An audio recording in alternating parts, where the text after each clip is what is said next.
thanks for taking the time, guys, to participate. I know it's not the best of weather. In fact, I was talking to one of the panelists. I seem to be bringing bad luck whenever I'm at Duke. I was here in February of 2014, and there was that freak, I think, snowstorm. So I apologize. I just came from Chicago, and the weather was really nice. So there's the irony there as well. So thanks, Erica, and Bernard for putting together a great event.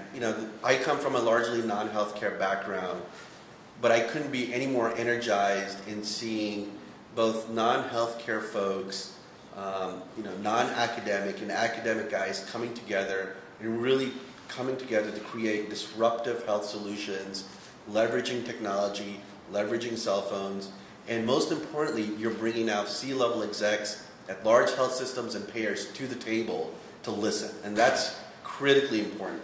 So a little verbiage on our firm. I don't want to make this too much of a sort of a sales thing, but I think it's important given the context of what we're going to be talking about in the panel. So just by the numbers, I pulled out some interesting things. The first is $1 trillion. This is $1 trillion, so everyone's been talking about $3 to $4 trillion, 30% of the GDP, if not higher, over half the healthcare spend on an annualized basis. But the first $1 trillion is money that can be reallocated and can be stretched out more efficiently through the use of technology to deliver better outcomes and better healthcare. 50% by 2018. This is mandated and is being strongly encouraged by the U.S. Department of Health and the Secretary of Health's office, where they're basically saying that rather than fee-for-service, we're going to start compensating health systems and providers based on outcomes they deliver. And that's a critical number as you guys start to think of new ways to incorporate digital technology in ways in which you can start to reach out to groups that have historically not been reached out to. Number three, it's the #1 source of bankruptcy. It's not credit card debt, it's not college loans, but lack of paying medical bills is the #1 case for bankruptcy, and it also affects those who have insurance. Okay, so I think this is a critical piece that we have to remember. Over $600 million in Q1 of 2015. That's the amount of venture money that has gone into digital health in the first quarter of this year alone, which is 15% more than the same time last year.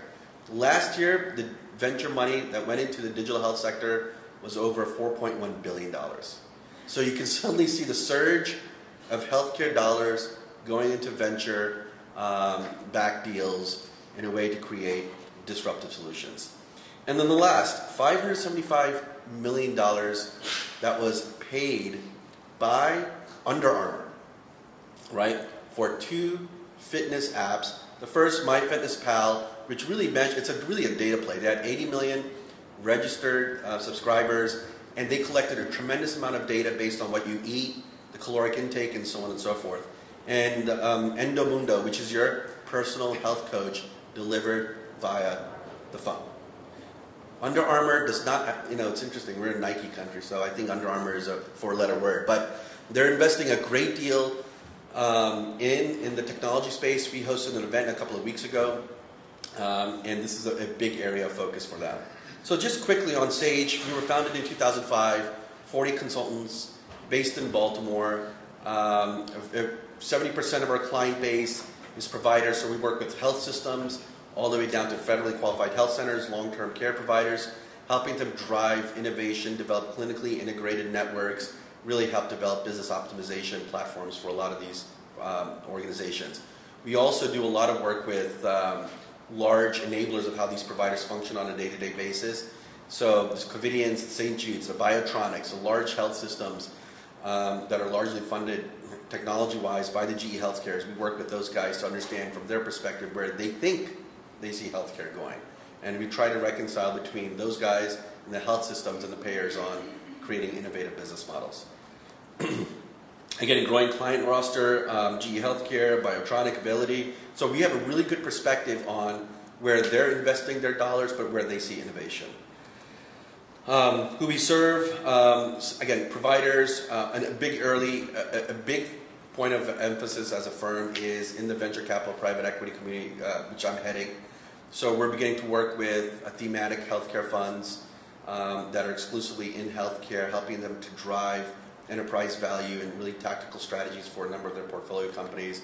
But we're also working with a number of opportunistic funds. So, General Catalyst Fund, which is a fund that's invested in Airbnb and Snapchat, they now have an interest in healthcare. So having conversations with those folks and their specific interest is data that can be generated in any sort of healthcare conversation, or folks that we typically engage and work with. At the end of the day, it's all about client optimization and performance. It's all about increasing sales. It's all about increasing top line. I heard an interesting comment from a large venture capitalist who said, don't worry about profitability, worry about gross margin, and worry about developing really sticky relationships with a couple of healthcare clients and really help to drive outcomes, and that's the key. Okay? So this was a picture that we took at HIMSS. I'm obviously disappointed in this picture because it seems like I'm gaining more and more weight every time I see a picture of myself. But we are, mentorship is very critical in this whole aspect. And I know you guys are budding entrepreneurs and wanting to create businesses, but it's critically important that you find that executive sponsor to help you really mentor through the whole process of what's going on in healthcare. So we have a venture accelerator within our organization where we take equity stakes in really disruptive solutions. And the power of folks with different backgrounds coming together to create a solution for a pain point that's uniform is really critically key. So a company called Protennis, they developed a mobile app, healthcare cybersecurity app, to alert the CMIOs, the Chief Medical Information Officers, against unauthorized access to medical records. Okay, so a real big pain point across a number of health systems, but also payers and so on and so forth. They raised a very rapid $1.2 million seed round. The two founders of the firm, one used to work for a hedge fund in New York City. The guy was a Green Beret Special Forces medic. Okay, so they listened to a number of pain points that these CMIOs had, developed a product, trade show, and now they're looking at raising a Series A of $10 million. So you can see the power of understanding the pain points, developing a solution. I think sometimes people develop solutions for a specific problem, but they did a phenomenal job of talking to a bunch of different folks, and we're helping them on the go-to-market side. So happy to be part of this panel. I think it's we're certainly proud to be associated with Duke. Anything that we can do to help you as a firm advance some of your thought process or your thesis, or just want to do some information sharing, please let us know. And I'll hand it over to Joe.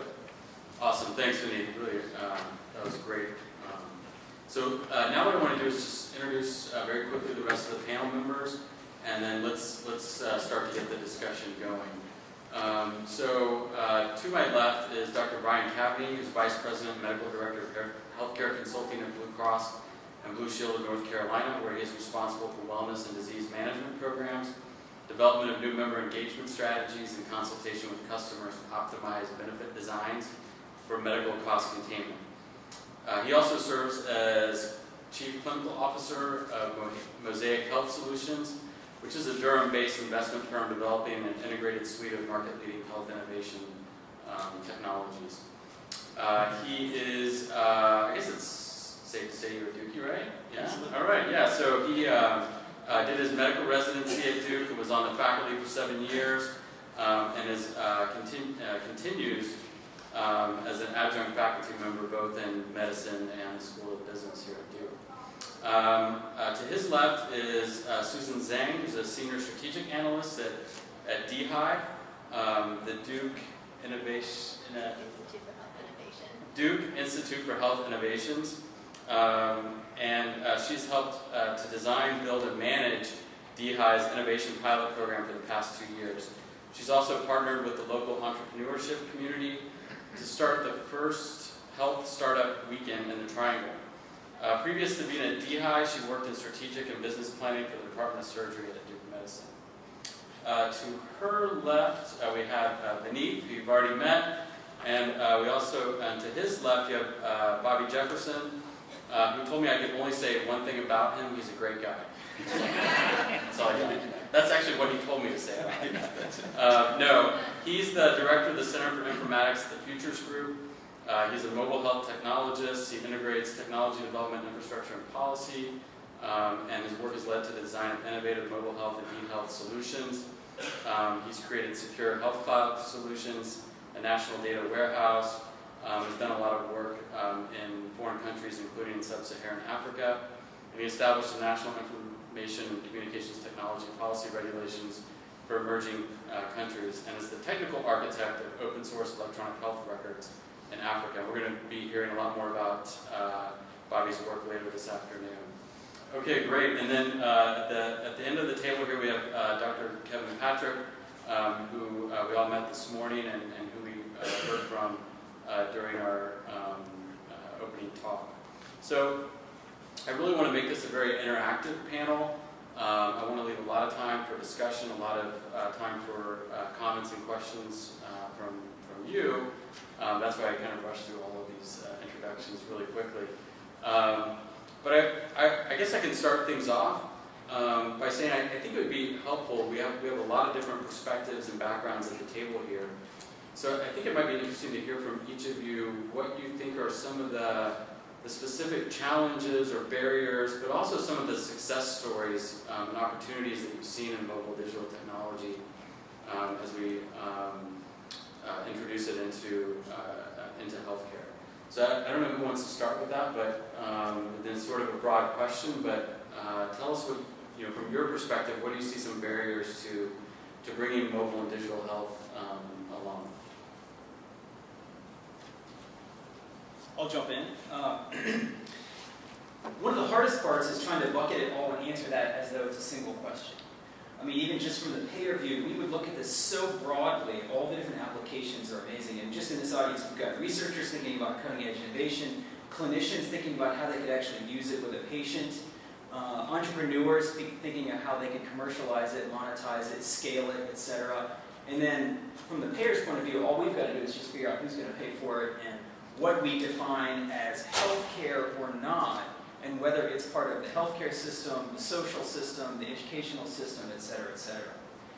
We would look at it pretty broadly in terms of the use case rather than just the technology. I mean, it's all going to have some technological component that hopefully gets cheaper through time, eventually is mobile, et cetera. But if you just think about the simple use cases of people, we've heard some really innovative, specific clinical applications this morning. Dr. Eggers, for example, around autism. But if you look at where money can be saved in the system, where true efficiencies can be derived, it's probably even in the simpler things at the macro scale. How do people enter the healthcare system? When do they need to enter the system? And through what mechanism? Simple things like cost and quality transparency tools, so that you know who's in your network, who's out of your network. How much does the darn thing that my doctor just recommended to me that I can't pronounce cost? And do I have options where I can source that, or do I just go to the path of least resistance because it's really, really hard to navigate this complex healthcare system? That's an easy start. Then you look at all of the things that really took off over the past several years, which are kind of the personal self-care realm.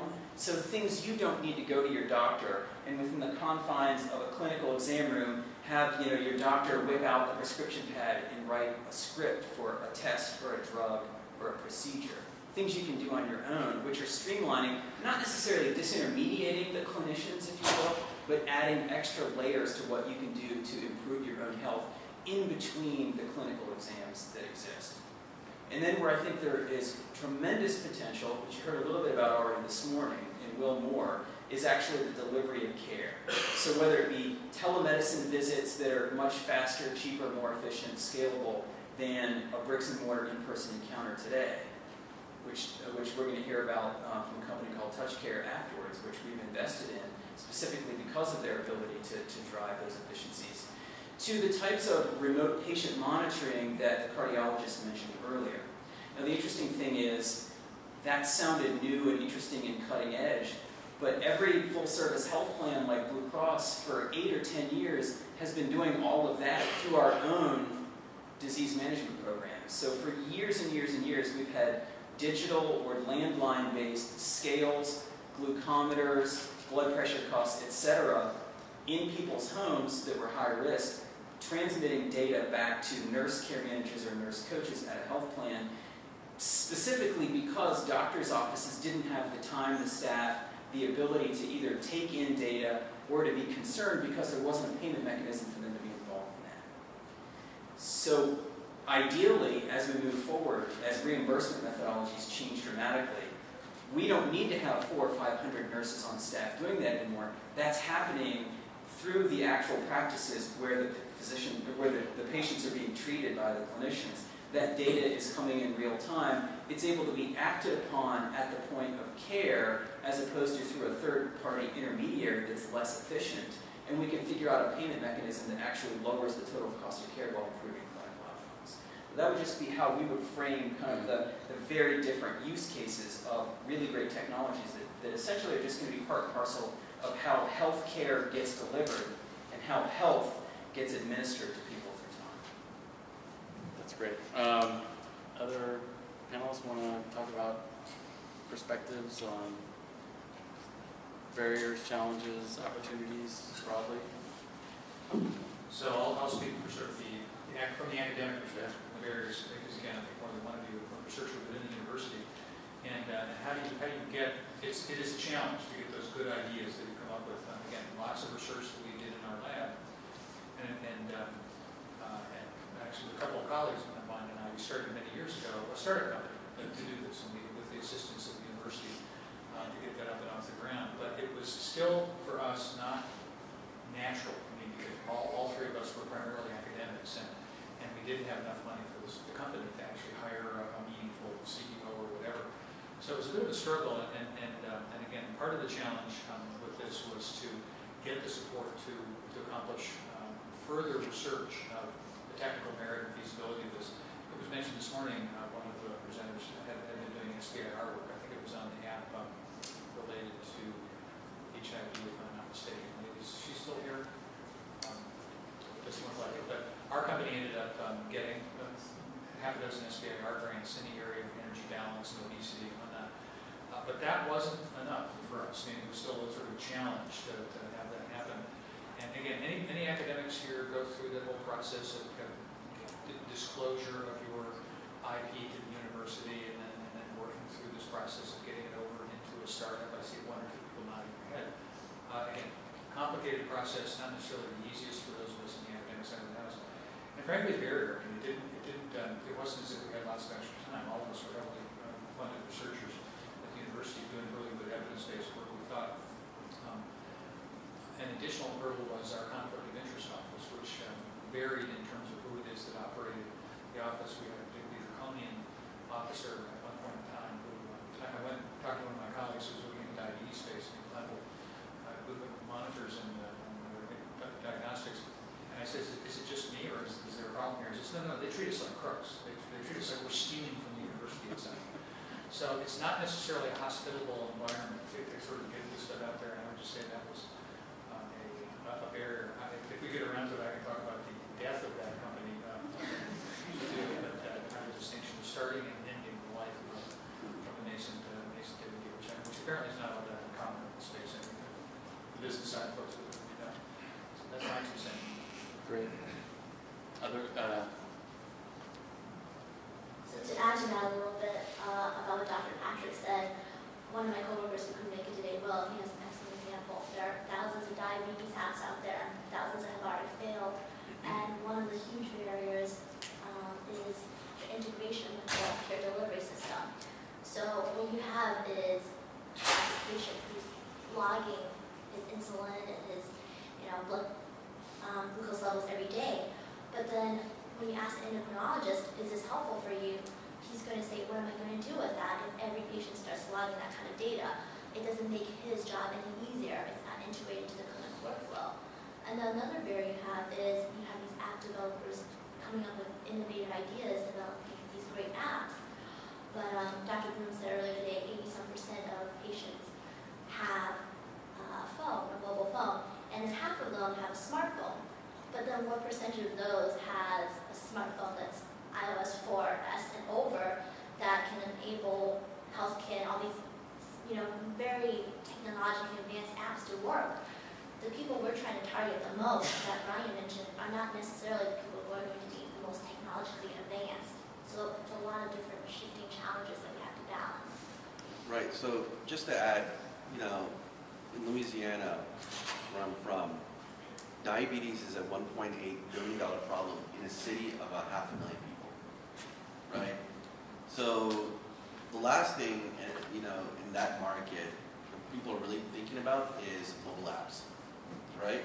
So with that chronic disease population, when you have a predominant payer, and then you've got several providers, how do you create that one, not necessarily silver bullet, that one product or the one service delivery mechanism which will help to make a dent for that 1.8 billion.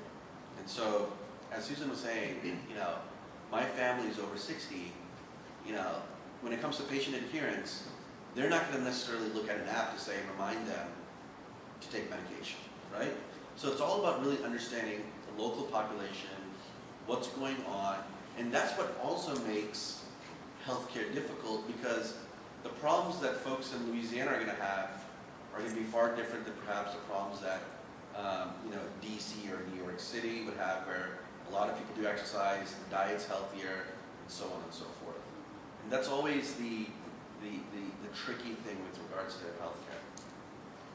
Yeah, actually, Bobby, I wonder if you could expand on that, because the folks in Louisiana and New York and Chicago are also going to be different from folks in Africa and South America. What are the sort of unique challenges that you see there? Yeah.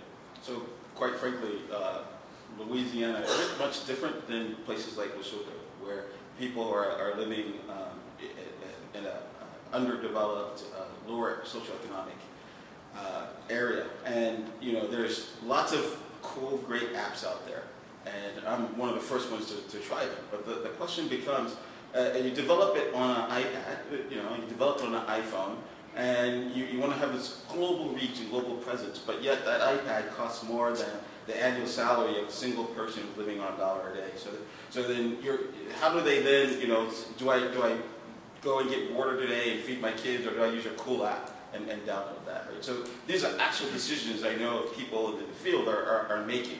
And then you look at what I call scale. So I know in the US, we have lots and lots of people that you want to engage in your app. But we've done tests of apps, for example, in Andhra Pradesh or AP or UP, where they have 365 million people in a single state. Will your app hold up to just a single state within India? So these are some of the challenges, along with, hey, you developed a really cool app, but did you ask anyone on the global side at all what are their needs and how that app can be much more useful to them? So, again, in my talk later, you'll hear me address some of those issues and some solutions. But I wanted to bring that up as some of the sort of challenges that as you begin to create these new and cool apps, not leave behind sort of the rest of the world as well. All right, so I think that's a nice start to getting the conversation going. We'd invite comments and questions from the audience now. Damien, I think I already saw your hand up. Yeah, I got just, we don't need the microphone, but just so yeah, Damien. If you wouldn't mind, yeah. Yeah. My name's Damien, I've got a startup in Durham. Essentially you're talking about like the next app and what have you, but really so Facebook, right, has like, 1.3 billion users. I think Facebook, Twitter, and if I'm getting this wrong, maybe Snapchat combined is like 2.5 billion. So clearly it's possible to engage consumers, right? So I hear everything you said about your next app, but isn't there a real problem that healthcare systems cannot engage consumers at all? That sounds like a great question. Can I jump in? Or comment, yes. Yeah. I couldn't agree more, and Kevin in particular, starting a disease management-like company in the past, knows this. We don't have an obesity and physical inactivity problem in America because we have an app deficiency. We totally agree with you there. And the reason why we're coming at this from so many different angles, and the technology is hard to be scaled and adopted, is exactly that, Damien. The fundamental problem is a human one, not a technological one, in that people don't get to that point in their life and have the behaviors and habits and daily lifestyles that they do because of that lack. there are all these social determinants that are probably 4 times more important in the total care, the total health status of somebody than any care delivery or healthcare system related things. It's insanely hard to do that. We've fallen back because behavioral economics has become so popular in the last 5 or 10 years that what we need to do is just come up with the perfect incentive scheme, and all of a sudden we'll take the 5 or 10% of people who actually are at a point where they're ready to engage and at a stage of change where they're ready to engage in some particular health behavior change or habit change which would actually lead to the right outcome. And we have lots of employers who sponsor health insurance, health plans who want to have a great ROI that they can produce, who say we need to figure out a way to have the perfect incentive scheme so that 100% of those people engage. And that's why we're at a state where when you do that, you can't possibly ever have a positive ROI, because you fundamentally can't get people to want to change long term and make it be sustainable without this ever-escalating incentive structure, which dramatically overcomes any potential money you could save through lower healthcare expenses, which at the end of the day is the reason that companies in particular who are paying for healthcare, so employers paying for their employees' health insurance, that's what they really want. They want a healthier, happier, more motivated workforce that's more productive.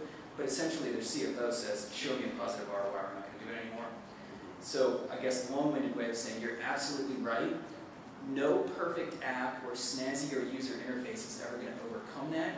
It has to, and nobody wants to spend more time on their disease. So to Susan's point, nobody wants to test their blood sugar more often or scan the barcode of every product that they shop for in the supermarket and enter, in a food journal every calorie they consume per day. That's absolutely not sustainable.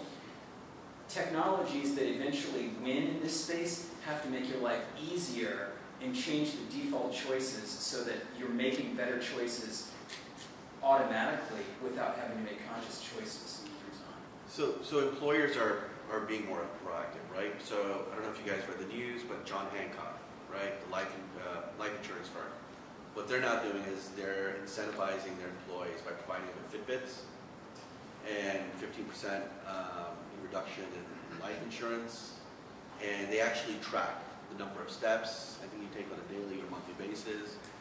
And you're also developing, and when we participate in a number of venture capital conferences, really cool, innovative primary care models, which are employee-sponsored. A perfect example is Health, right, which is employee-sponsored, where you spend as much time as you want with your PCP, primary care physician, and when you leave, typically 70% of everything that's going on in the conversation, I think in a normal day, in a normal conversation between a PCP and a patient, is forgotten the moment they leave the office. But in this case, at Iyengar Health, what they're doing is they're providing not only a longer interaction, but a wellness coordinator. So someone to check up on you every other couple of weeks or every other day or something to that effect. So you've got that personal coach who will say, hey, you should start eating better. Here's some suggestions. Here's some dietitians. Here's some recipes that are cost affordable, and so on and so forth. So again, going back to what Damien's point, a lot of it is not technology, but it's really, population health, value-based care, wellness, coaching, a lot of the human sort of component. Yeah, excellent point about engagement. And I sort of want to say, and I'm a researcher, and it is like more research needs to be done, funding, giving more money to do the research, and you're not happy. But the cup's half full here, because the exciting thing about these technologies for those of us who are looking at these continuous engagement technologies is we've never had the ability that we now have to develop essentially successive trajectories through populations of individuals to find out who does well and who doesn't do well. And we can actually tease out of that information the characteristics of those people who do well. And we can stop offering something to people who aren't doing well and continue to offer this to people who are doing well. That's not the classic way engagement technologies have been offered in the past. We would just throw it out in population and then stop back a year later and see who's doing well and who's not. And I can tell you, for example, we just finished a 1-year-long intervention, text message-based intervention, 2 to 5 text messages each day, tailored, unlike, very, very sophisticated, thousands of text messages, very, very sophisticated expert logic. Many of the people did phenomenally, as well as if they had bariatric surgery. And now we're in the middle of teasing out what the characteristics were with respect to the engagement trajectories for those particular people. And that's the level that we're at right now. So So we are at this level. I use this analogy of the air transportation. Every time a plane goes down, we go look for that flight recorder box and we try and reconstruct what it is that happened to make that plane go down. Well, we are having the equivalent of people carrying little flight recorders all the time. And we're just at the early phase of this.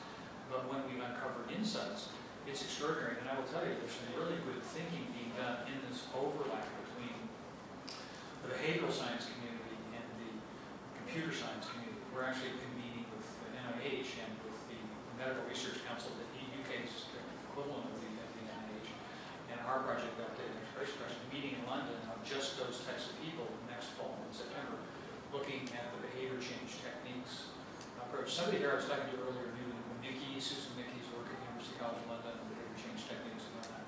This is probably the most leading set of 96 different things that they've identified through very substantial assessments of the literature about the things that actually allow people to make a behavior change and maybe even sustain it. And they boil down into some buckets that we know about, self-monitoring, goal setting, and whatnot. But when you take a look at these, they're actually very amenable to computerization, almost like little objects of code that you can plug and play with and come up with certain things. And that's really the exciting thing now from my perspective, what Susan Murphy is doing at the University of Michigan, multiple optimization strategy, and Collins is doing at Penn State. Susan Murphy won a MacArthur Genius Grant for her work on this in 2013. I'm trying to be optimistic here, sort of saying that I think the engagement things, I think we're getting better at this. I've actually been around long enough to see behavioral economics come and go and come again. Behavioral economics is actually very popular here in the early 80s. It was very popular in employee incentives and whatnot. But it then kind of went away because it didn't really do much overall.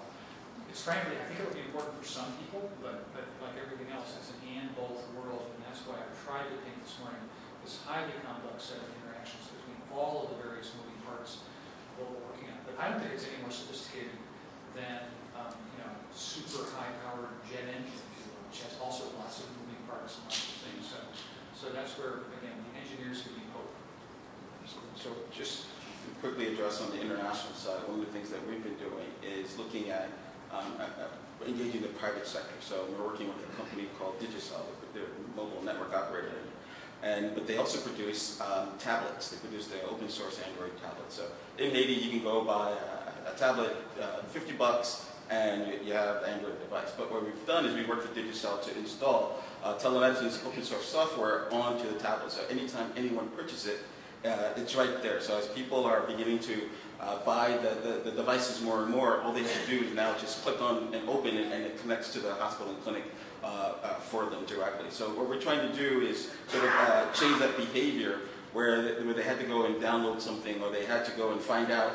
We're trying to put that information what they need right there at the fingertips. So I'm working with the private sector and come up with much more creative approaches to address that. Great. Any other thoughts from the panel about engagement, or we can take other questions from the audience? Yeah. Just one final comment. The other analogy that I use is software. I mean, we all use software. We all on our tablets and computers and whatnot. And periodically it crashes, and they say you want to report, and you do this and feedback information, and then every now and then update your software. So I think that's where we're moving. We're actually moving into a situation in which we have this phenomenal crowdsourced ability to sort of put out code and allow people to use it. It's improved iteratively, and then every now and then there's a major upgrade in that. I can't remember who it was. It might be BJ Fogg at Stanford said this discussion that we should live in data. Basically, we live in data. Everything that we're working on is working towards improvement to the next version of this that could, in fact, iteratively improve that level of engagement. Not the entire population all in one fell swoop, but more and more and more for longer and longer and longer. That's great. Yeah, Victor. Okay, I have a question about people with data skills. Earlier, Dr. Patrick mentioned that you're having a problem hiring people with data analysts. So right now we live in a world that data is very dominant. Although there's a lot of need for people with data skills, but so far the industry has been doing really well. They coined the term data science, and there are a lot of people successfully. How does us academic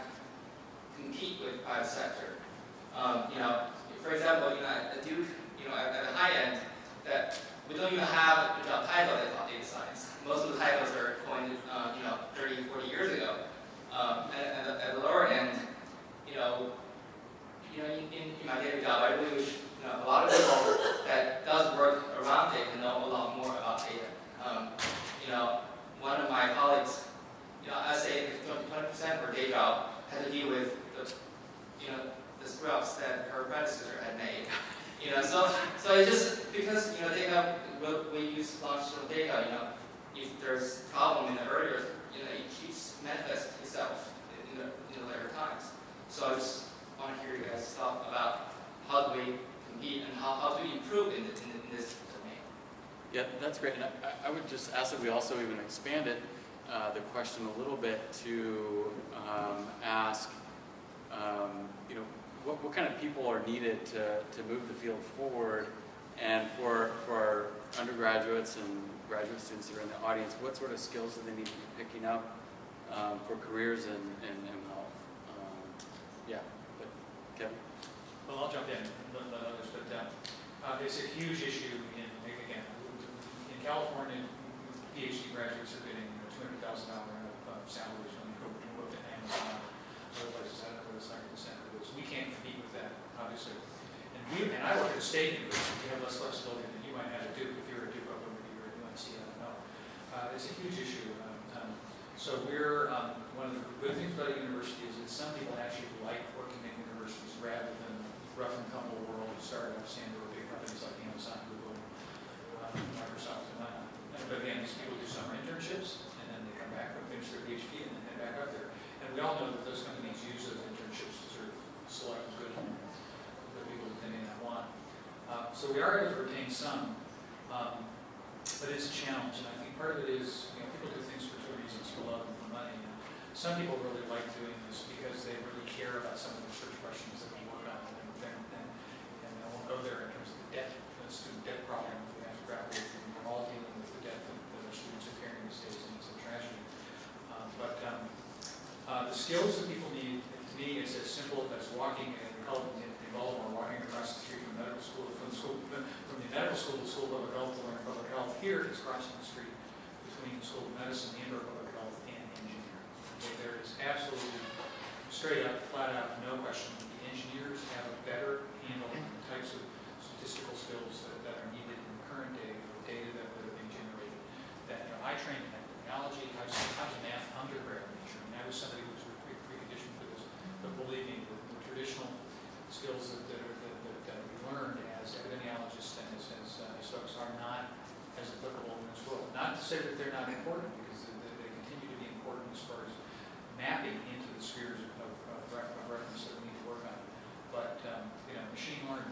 I never use the term machine learning on a daily basis. Now I do.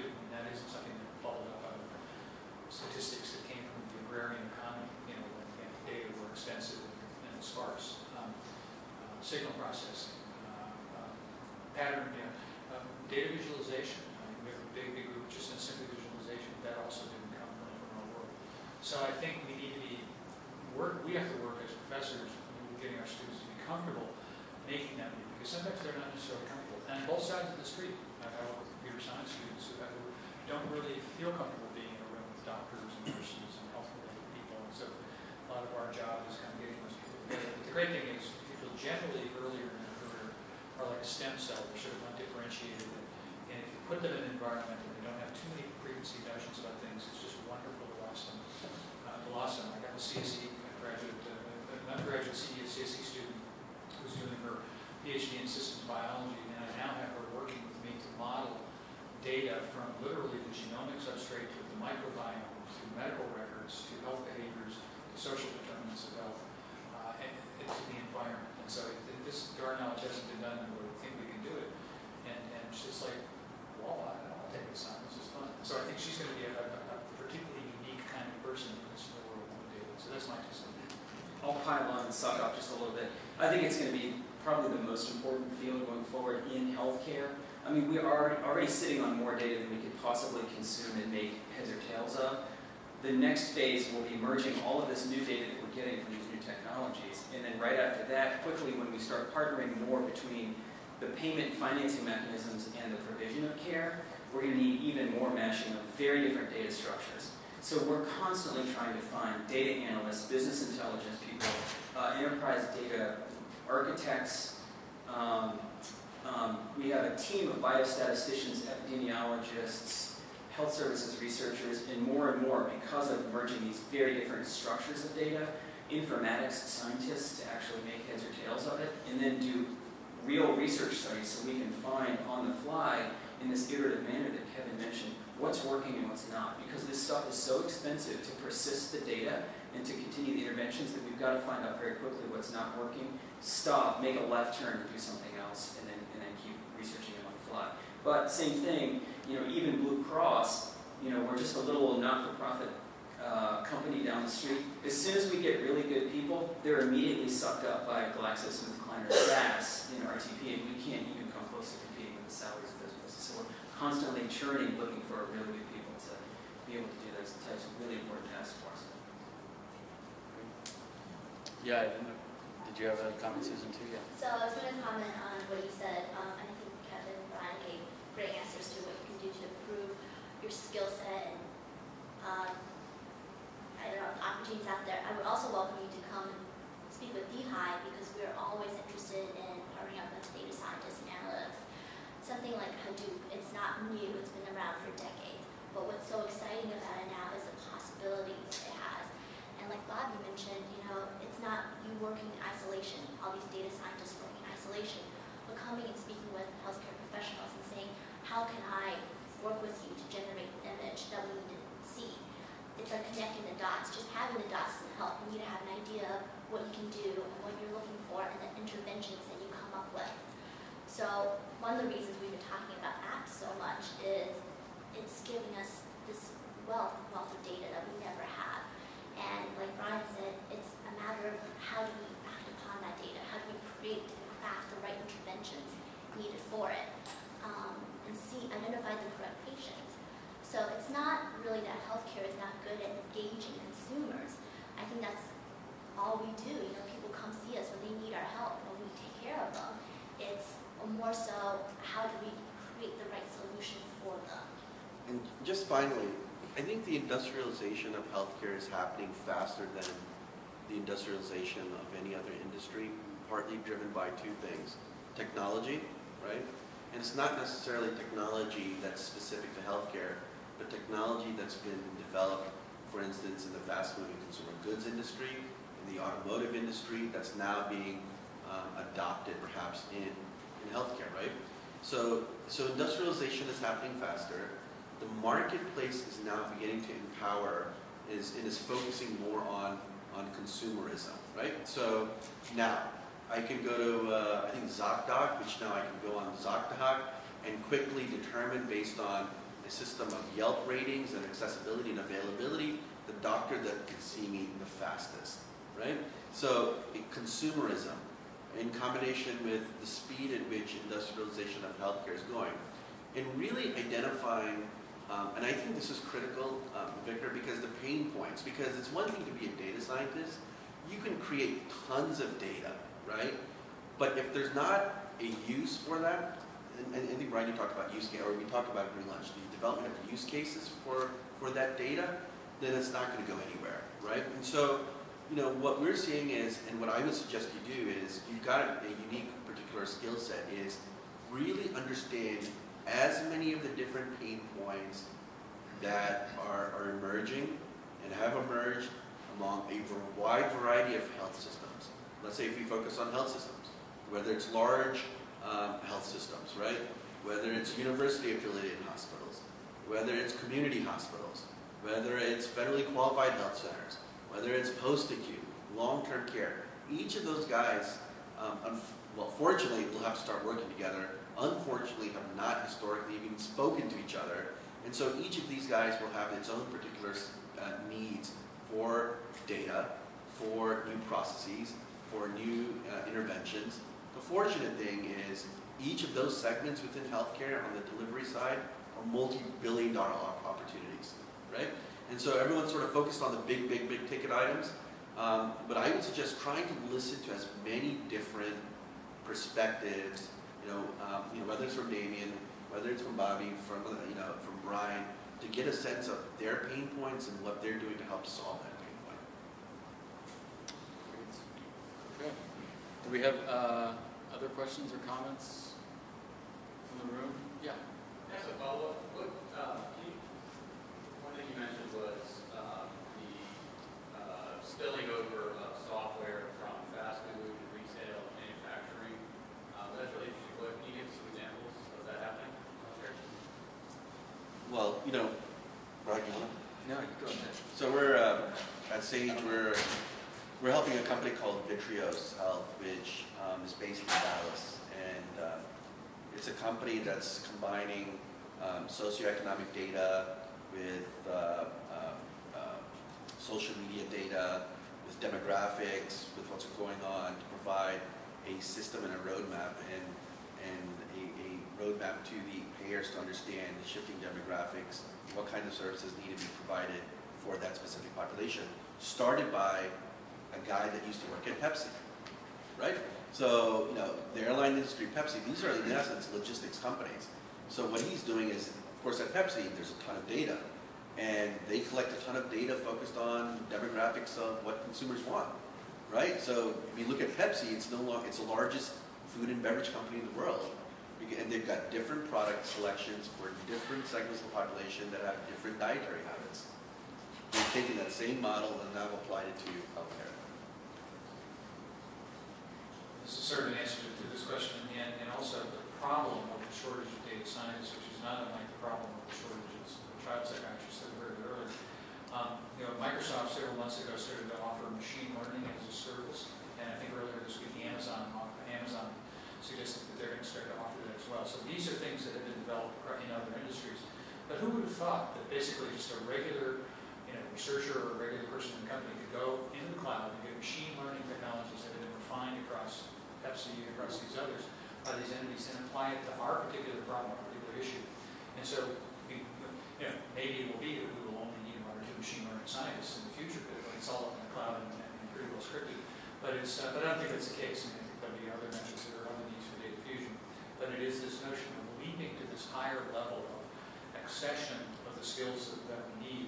And that suggests new business models, new things, right. new companies that could come in to provide and to the interpretive analytics, because I'm sure Amazon and Microsoft will not be that easy to work with, so somebody actually helping do this. One of my former programmers now has a preferred relationship with Fitbit. So it's going to be called Fitbit. So if you want to work with Fitbit data, go and you talk to Fitbit as a researcher to say, we have too many people approaching us. Talk to Aaron Coleman and his company. His company started with one person, there's 3 people now, and he's growing with a lot of very interesting contracts. So it's an interesting new job. So let me just give you one quick example from the retail side as well, which is on the international side, we're dealing and struggling with what's called on the global health supply chain stock out. So a patient needs to come, pick up their drugs or meds, and the drug is not in inventory. So we are actually, not just us, but USAID and others, as you well know, are partnering up with the private sector retail. You can go to rural Uganda and you can find a Pepsi. You can go to rural Nigeria, you can find a Coke. You can go to rural Cambodia, you can find a Red Bull. Why is that? But yet you can't pick up and find drugs or meds. So it's because of the supply chain management, the retail management side. So many of the donors now and private sector are engaging the private sector around the solutions to apply their supply chain management skills to the international environment. So we're seeing that much more. So applying other domain areas into health is sort of the growth area for the next few years. Great. Okay, we've got a few more minutes because we also need to do setup for the lightning round. Any final comments or questions for the panel? Yeah, sure. First, thanks for coming and running the panel. It's very diverse background of people in the industry. This is more of a thought exercise. Say the 6 of you go to Bull Caves after the conference and decide, besides all the other things that we're doing with our lives, why don't we start a company and tackle one of these problems that we have? What between engineering, apps, medical devices, just covering community outreach, anything, what sort of company would you guys start up to maximize profitability? Yeah, great question. Yeah. Think of it in a couple seconds. It's tough to answer before we do the brainstorming session. Yeah. Right. I mean, I would start with the population that you want to service, right? The disease state you want to provide service. I mean, you know, if it's chronic disease, if it's diabetes, these are all multi-billion, trillion-dollar programs. I mean, I would work at, you know, granularize at that level and then start to come up with solutions. Because again, the technology's there, the devices are there, right? It's coming up with that business model, an economic model, as Brian said, that well, you can go to a C-level suite at a system or at a pair and say, I've got this widget, I've got this service, it's been in the field for 6 months, 9 months, and this was the result. Can I build on that? I started going to the user. So my first thought is design. And it's user-centered design, finding it, whether it's a particular population. But I think if we have a shortage, we have a shortage of data science, but this issue of engagement in many respects. I mean, why do we walk out of a movie and we just say, wow, that was the best movie I've seen in years or whatever? Those are artists. This is design. This is again a human emotion into what it is that makes us again do things for love. And so I think right now I'm thinking that, and how many designers are in the room? We have a few. Okay, so I'm speaking, so we might be able to comment on this, but to my mind there's a huge need to have the arts and sciences brought into this, because as I said, technology, we've got this, but this notion of it, getting to what you are is a design challenge. Okay, so I think that's a challenge at Bowman Caves. I think we need to start at least one of your companies and have it fully funded, and we'll be set to go. So I want to thank our panelists. Let's give them a round of